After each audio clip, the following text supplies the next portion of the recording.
What's up, internet? My name's Ori. Welcome back to the channel. If you're new here, hit that subscribe button. You like this video, hit that like button, hit that notification bell. You'll never miss a video. You'll never miss a stream. Today is Saturday, September 30th, day number 60 inside the Big Brother house. We've got a lot to go over, from nominations to scary events that started happening in the house last night, to also kind of the start of our brand new alliance chart for this week.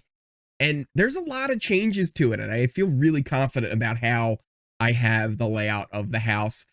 Let's start off, though, before we get into what happened in the live feed yesterday, a couple of birthdays. So first off, today is Love's birthday, so big happy birthday to Love.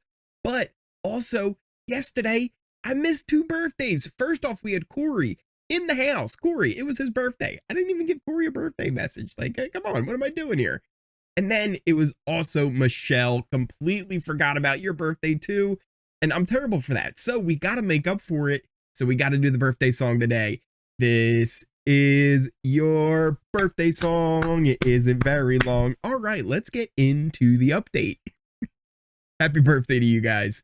So what happened yesterday on the live feeds? Let's go over it. And we talked about in yesterday's update, Cameron had been talking about Felicia and Cory as potential nominees, even actually suggesting Felicia and Mimi would be his new nominees. And I just wasn't 100% sure if I was buying this, with Felicia being the target, his reasoning being that she's this great persuader in the house and she could influence everybody in the jury to vote more on emotional basis rather than a strategic basic. Maybe there's some backdoor play kind of still in this, but he did end up nominating Felicia and Mimi. And I don't 100% know what his reasoning is for it, really.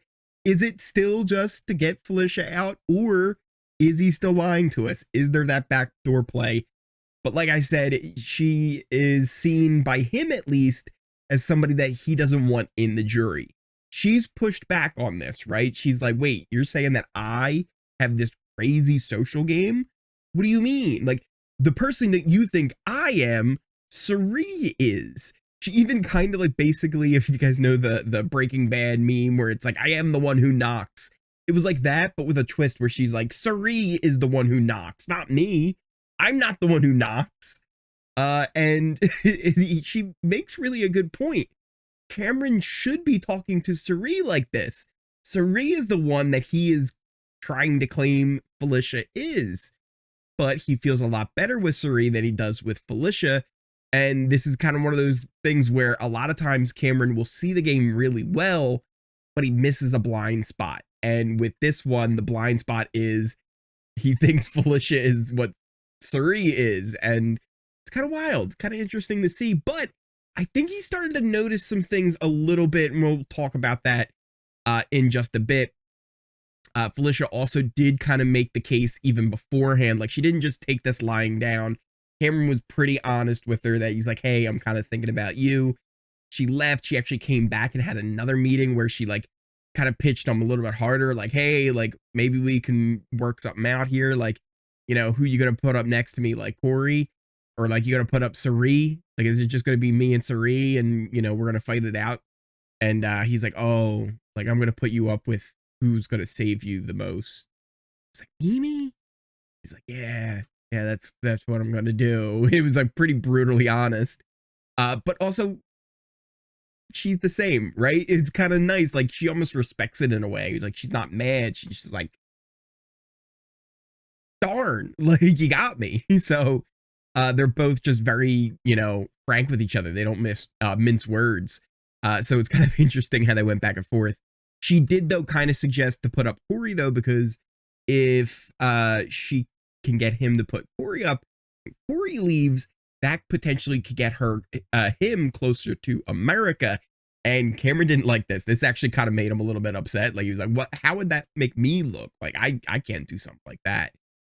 So he pushed against that. And that's kind of what I've been talking about, is people have kind of been not just putting it into America's head, but also his head, that he should be going against Cory in America. And I think they're all realizing, like, yeah, wait, you just stop listening to this. Like, you're trying to make this into a thing that it's not. Like, yeah, they have this like flirty friendship. There was some weird stuff with Cory caring about it, but not wanting to show it because it also is a game and didn't want to hurt the relationship with Cameron and America.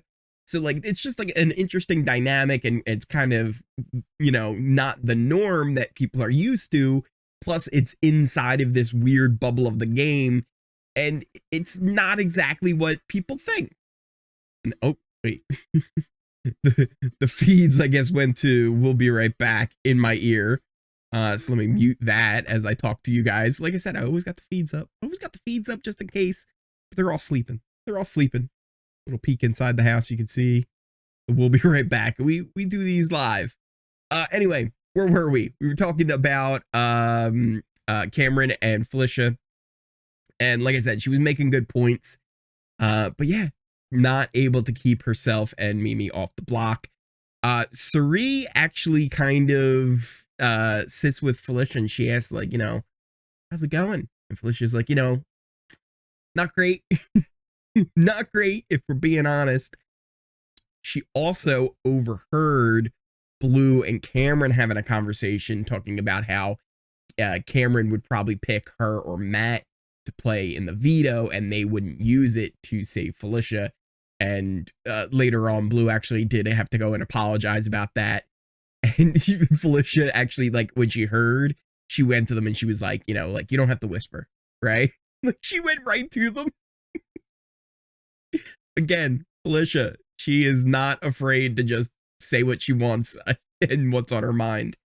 Speaking of Cameron and Blue, it was also kind of a weird meeting because, again, talking about kind of working together, but also like bluntly saying like, yeah, we don't like each other. And like, we both know we don't like each other. So it is what it is, but let's work together. Only thing is, Cameron's also talking about if he needs to make a replacement nominee, say Mimi wins the veto and somebody has to go up, Blue would be that replacement nominee and then Felicia would go. They're not really seeming to be worried about if Felicia were to win the veto, but I guess that is a potential that Felicia would win veto, and I would assume it would also be Blue, with then Mimi being the one who would be evicted.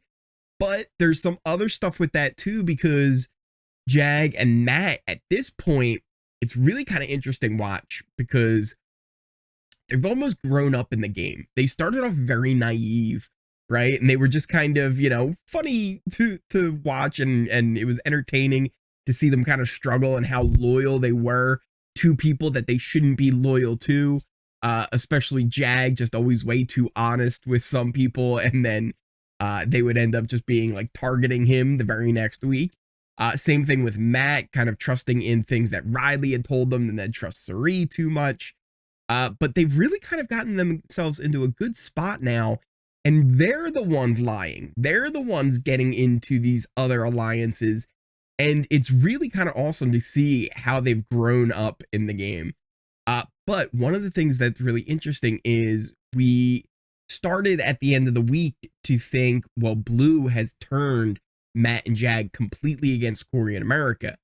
But at this point, they kind of trust Cory and America more than they trust Blue, which is really an interesting development. And it's going to be interesting to see how this goes.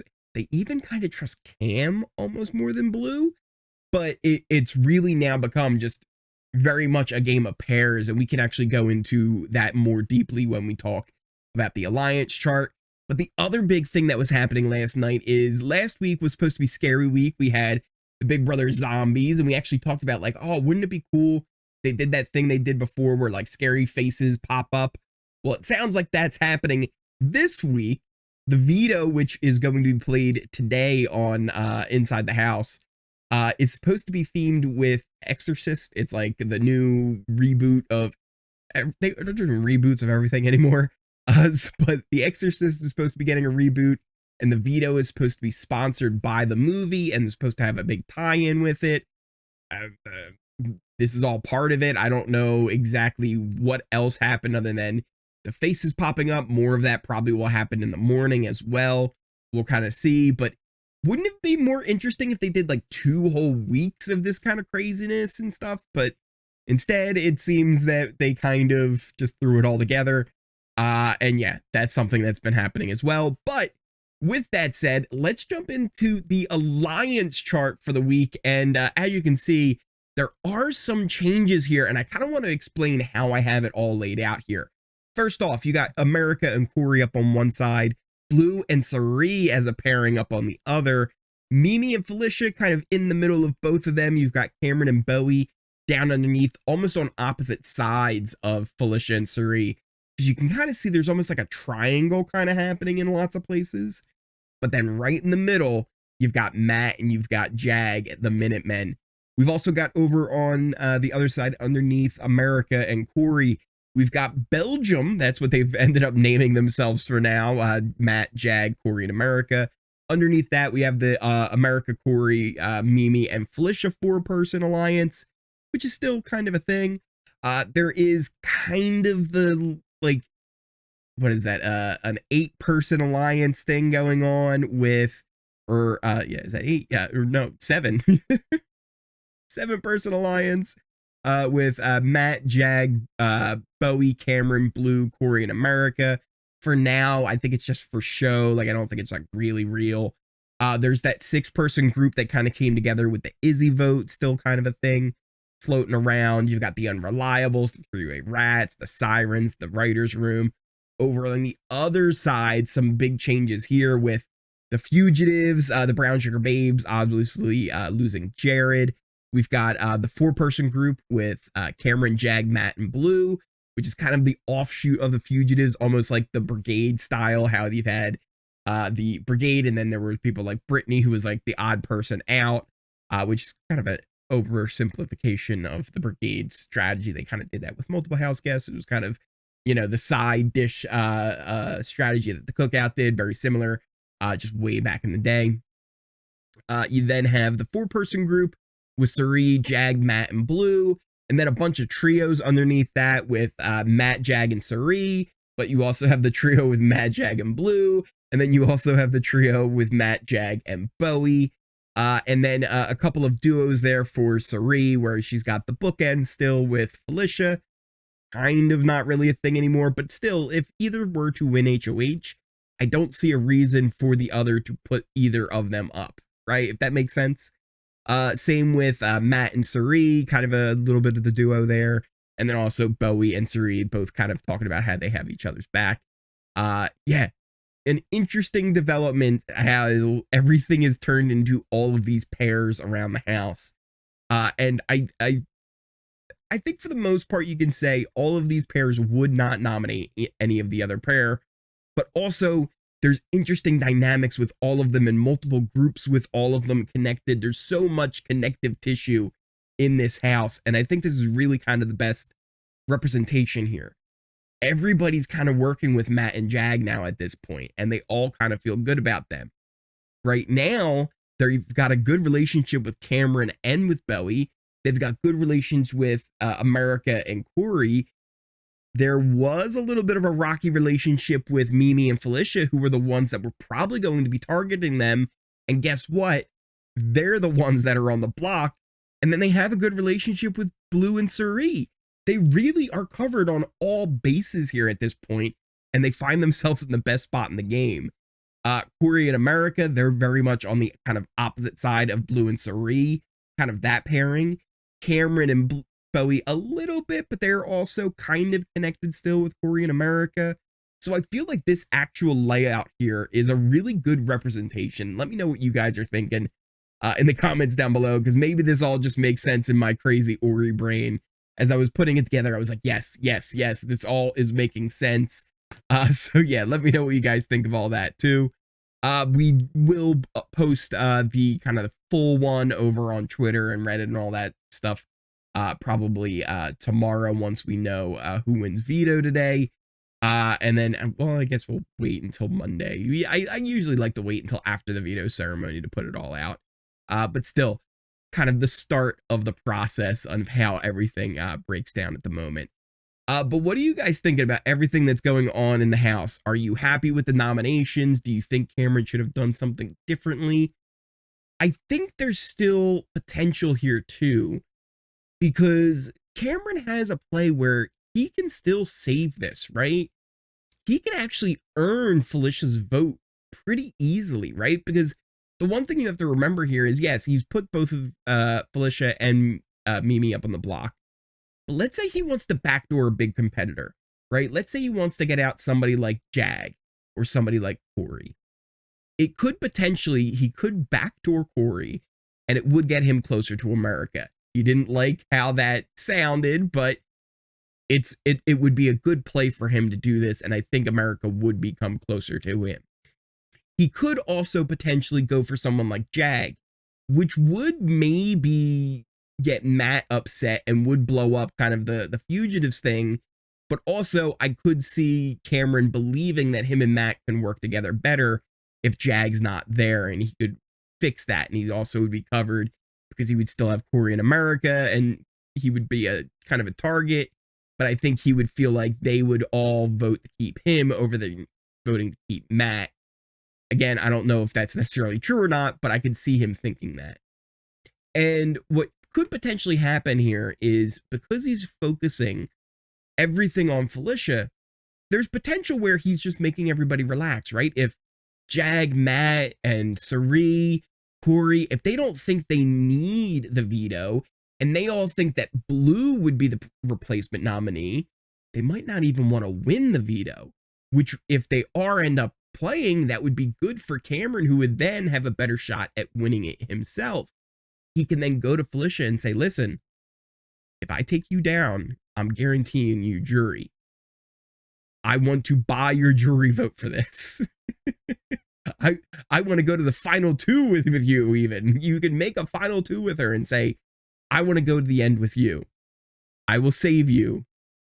Let's do this. And I think Felicia actually would respect that and go, yeah, okay, sure. She still probably goes for him eventually, but also I think she would be willing to go, yeah, you know what? Let's make a big move. Like, she's getting saved. Why not? She'd go along with it. And I don't think Cameron has to worry about Felicia.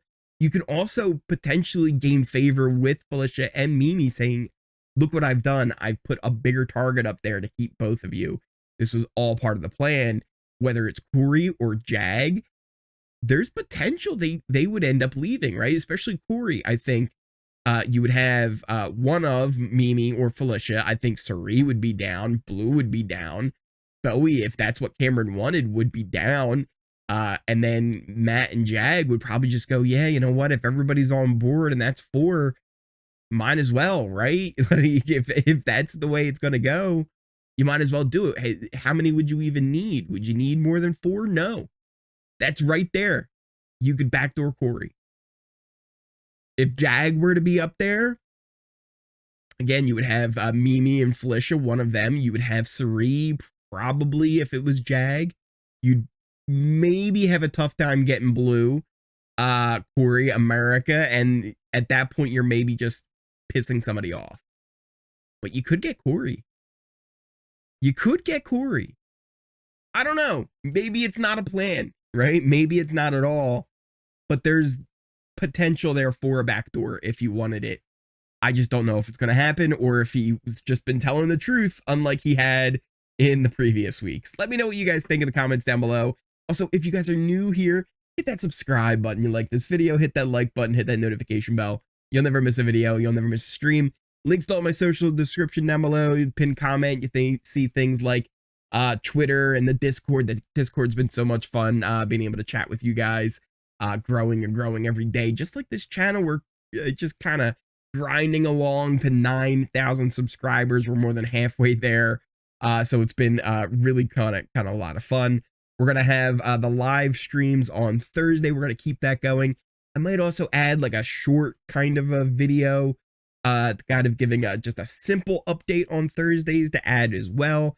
Just try and see what works with the algorithm. We're going to test things out. We're going to try things and see how it goes. I think a lot of you do like that Thursday live stream, and I liked it a lot too, so I want to keep that around.